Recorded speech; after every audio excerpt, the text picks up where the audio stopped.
تم شرط الشهادة العلمية الثانوية. كانت على الأقل الرئيس والنائب يجب أن يكون معه شهادة ثانوية، الآن تم شطه. اليوم حبيت أطلع بهذا الفيديو لأقول رأيي بموضوع الشائك تبع اتحاد كرة القدم والقرارات اللي طلعت باجتماع الجمعية العمومية اللي تم قبل بيومين، بجدل اللي صار بموضوع مرشح لرئاسة الاتحاد أو نائبه ما شرط يكون معه شهادة.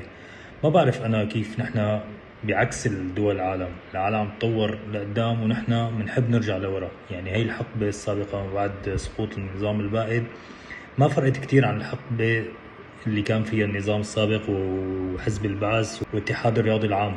يعني أنا بفضل أنه الشهادات والأكاديمية أنه ضروري كتير بعمل أي إداري أو عمل أي رئيس اتحاد كرة قدم.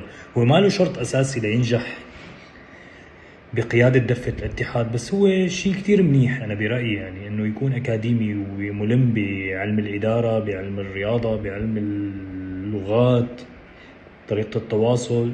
ما بعرف يعني إذا بتشاركوني الرأي بهذا الشيء. بتمنى كل التوفيق لرياضة كرة القدم السورية. طريق ماله سهل، طريق كتير شائك ومليء بالعقبات، بس أكيد بالنهاية الشهادة والأكاديمية أفضل بكتير أنا برأيي من الحدا اللي ما بيمتلك هي الشهادات أو هي مثل ما بيقولوا الخبرة الإدارية، الخبرة زائد الشهادة الأكاديمية.